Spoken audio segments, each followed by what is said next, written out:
എൻസൈക്ലോവിങ്സിൻ്റെ പുതിയൊരു വീഡിയോയിലേക്ക് നിങ്ങൾക്ക് ഏവർക്കും സ്വാഗതം. ഈ വീഡിയോയിലൂടെ നിങ്ങളുമായി ഷെയർ ചെയ്യുന്നത് ഗോസമൃദ്ധി ഇൻഷുറൻസ് പദ്ധതിയുമായി ബന്ധപ്പെടുത്തിയുള്ള വിവരങ്ങളാണ് ഉൾപ്പെടുത്തിയിട്ടുള്ളത്.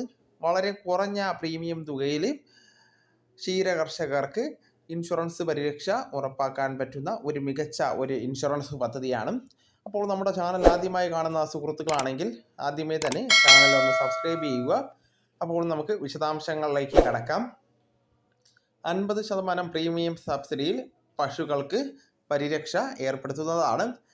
അപ്രതീക്ഷിതമായി തൊഴുത്തിൻ്റെ പടികയറിയെത്തുന്ന അപകടങ്ങൾ വരുത്തിവെക്കുന്ന സാമ്പത്തിക നഷ്ടത്തെ അതിജീവിക്കുവാനുള്ള കഴുത്താങ്ങാണ് ക്ഷീരമേഖലയിലെ ഇൻഷുറൻസ് പദ്ധതികൾ.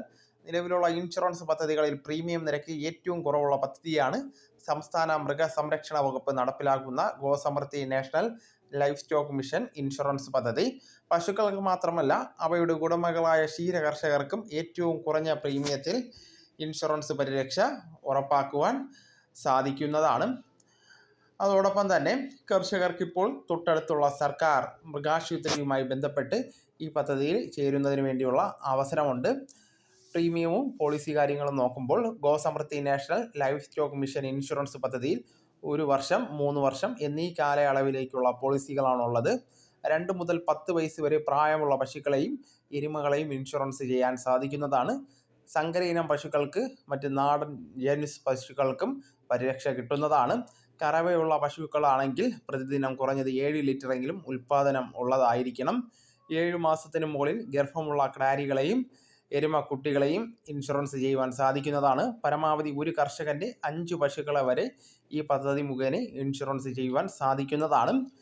ഏറ്റവും ചുരുങ്ങിയത് 10,000 മുതൽ 65,000 രൂപ വരെ ഉരുക്കളെ ഇൻഷുറൻസ് ചെയ്യാൻ സാധിക്കും. 1 വർഷത്തേക്ക് പോളിസി എടുക്കുവാൻ ഉരുവിൻ്റെ മതിപ്പ് വിലയുടെ 4.48%, 3 വർഷത്തേക്കാണെങ്കിൽ 10.98% പ്രീമിയം തുക. പൊതുവിഭാഗത്തിൽപ്പെട്ടവർക്ക് പ്രീമിയത്തിൻ്റെ 50% സബ്സിഡി ഉണ്ട്. അതോടൊപ്പം തന്നെ പട്ടികജാതി പട്ടികവർഗ വിഭാഗത്തിൽപ്പെട്ട കർഷകർക്ക് തുകയുടെ 70% വരെ പ്രീമിയം സബ്സിഡി ഉണ്ടായിരിക്കുന്നതാണ്. കൂടാതെ കേരള ഫീൽഡ് ലിമിറ്റഡ് കമ്പനിയും കർഷകർ ആകെ അടയ്ക്കേണ്ട പ്രീമിയത്തിൽ 100 മുതൽ 250 രൂപ വരെ അധിക സബ്സിഡി അനുവദിക്കുന്നുണ്ട്. ഈ കിഴിവുകൾ കഴിച്ച് പൊതുവിഭാഗത്തിൽപ്പെട്ട കർഷകർ 65,000 രൂപ മതിപ്പ് വരെയുള്ള ഒരു പശുവിനെ ഇൻഷുറൻസ് ചെയ്യാൻ 1 വർഷത്തേക്ക് 1,356 രൂപയും 3 വർഷത്തേക്കാണെങ്കിൽ 3,319 രൂപയും പ്രീമിയം തുകയായിട്ട് അടച്ചാൽ മതി. പട്ടികജാതി പട്ടികവർഗ വിഭാഗത്തിൽപ്പെട്ട ക്ഷീര കർഷകർക്ക് 65,000 രൂപ മതിപ്പ് വിലയുള്ള ഒരു ഉരുവിനെ 1 വർഷത്തേക്കും 3 വർഷത്തേക്കും ഇൻഷുറൻസ് ചെയ്യാൻ 774, അതുപോലെ തന്നെ 1,892 രൂപ വീതമായിരിക്കും പോളിസി പ്രീമിയം. വളർത്തു മൃഗങ്ങൾ മരണപ്പെട്ടാൽ പോളിസി പ്രകാരം ഇൻഷുറൻസ് പൂർണ്ണമായ തുക അവരുടെ ബാങ്ക് അക്കൗണ്ട് മുഖേന എത്തിച്ചേരുന്നതാണ്. പ്രത്യുൽപാദന ശേഷികൾ നഷ്ടമാകുന്ന തരത്തിലുള്ള രോഗാവസ്ഥകൾ പിടിപെട്ടാലും 50% വരെ തുക ലഭിക്കുന്നതാണ്. പശുക്കളെ പോളിസി കാലയളവിൽ വിൽക്കുകയോ കൈമാറ്റം ചെയ്യുകയോ ചെയ്യുന്നുണ്ടെങ്കിൽ പോളിസി ഉടമ മാറ്റുവാനുള്ള സൗകര്യവും പദ്ധതിയിൽ ഉണ്ടായിരിക്കുന്നതാണ്. താല്പര്യമുള്ള ക്ഷീര കർഷകർക്ക് പശുക്കളുടെ ഇൻഷുറൻസിനൊപ്പം പരമാവധി 5 ലക്ഷം രൂപ വരെ കിട്ടുന്ന വ്യക്തിഗത അപകട ഇൻഷുറൻസും ലഭിക്കുന്നതാണ്. 18 മുതൽ 70 വയസ്സ് വരെ പ്രായമുള്ള ക്ഷീര കർഷകർക്കാണ് പശുക്കളെ ഇൻഷുറൻസ് ചെയ്യുന്നതിനോടൊപ്പം പേഴ്സണൽ ആക്സിഡൻറ്റ് കവറേജ് നേടുവാൻ സാധിക്കുന്നത്.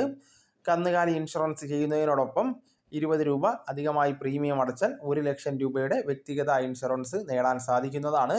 100 രൂപ പ്രീമിയം തുകയായിട്ട് നമ്മൾ അടയ്ക്കുകയാണെങ്കിൽ 1 വർഷത്തേക്ക് പരമാവധി 5 ലക്ഷം രൂപയുടെ അപകട മരണ ഇൻഷുറൻസ് പരിരക്ഷ നേടാം. അപകട മരണത്തിനും പൂർണ്ണമോ ഭാഗികമായോ അംഗവൈകല്യം സംഭവിക്കാനും പോളിസിയുടെ തുക ലഭ്യമാകുന്നതാണ്. കർഷകരുടെ വ്യക്തി സുരക്ഷാ ഇൻഷുറൻസിന് സർക്കാരിൽ നിന്ന് സബ്സിഡി ഉണ്ടായിരിക്കുന്നതല്ല. കേന്ദ്ര സർക്കാരിൻ്റെ കൂടി സഹകരണത്തോടെ നടപ്പിലാക്കുന്ന Gosamriddhi national livestock mission പദ്ധതിയിൽ ഉൾപ്പെടുത്തി സംസ്ഥാനത്തെ അത്യുൽപാദന ശേഷിയുള്ള 40,000-ലധികം ഉരുക്കളെ ഇൻഷുറൻസ് ചെയ്യാനാണ് ലക്ഷ്യം വയ്ക്കുന്നത്. ഫീൽഡ് തലത്തിൽ ഇൻഷുറൻസ് പദ്ധതിയിലേക്ക് പശുക്കളെ തിരഞ്ഞെടുക്കുന്നതിനും ഉരുവിൻ്റെ മതിപ്പ് വില നിർണ്ണയിക്കുന്നതിനും അടയാളമായ ഇയർ ടാഗിംഗ് നടത്തുന്നതിനും മൃഗസംരക്ഷണ വകുപ്പിലെ വെറ്റിനറി സർജന്മാരാണ് ഇൻഷുറൻസുമായി ബന്ധപ്പെട്ട് തുകയുടെ കർഷക വിഹിതം സ്റ്റേറ്റ് ബാങ്ക് ഓഫ് ഇന്ത്യയുടെ ഓൺലൈൻ പ്ലാറ്റ്ഫോം വഴിയാണ് സമാഹരിക്കുന്നത്. ക്രെഡിറ്റ് കാർഡോ ഡെബിറ്റ് കാർഡോ ഉപയോഗിച്ച് ഓൺലൈൻ വഴിയോ നേരിട്ടോ കർഷകർക്ക് എളുപ്പത്തിൽ പണം അടയ്ക്കാവുന്നതാണ്. അപ്പോൾ ഈ വിവരം നിങ്ങൾക്ക് എല്ലാവർക്കും പ്രയോജനകരമായെന്ന് കരുതുന്നു. നിങ്ങളുടെ സുഹൃത്തുക്കളിലേക്കും മറ്റ് ഗ്രൂപ്പുകളിലേക്കും നിങ്ങൾ ഷെയർ ചെയ്ത് അവരെയും കൂടെ ഈ വിവരം അറിയിക്കുവാൻ ശ്രദ്ധിക്കുക. നമുക്ക് തുടർന്നും വിജ്ഞാനപരമായിട്ടുള്ള മറ്റ് വീഡിയോസും ആനുകാലിക വിവരങ്ങളുമായിട്ട് വീണ്ടും കാണാം. അതുവരെ ഗുഡ് ബൈ.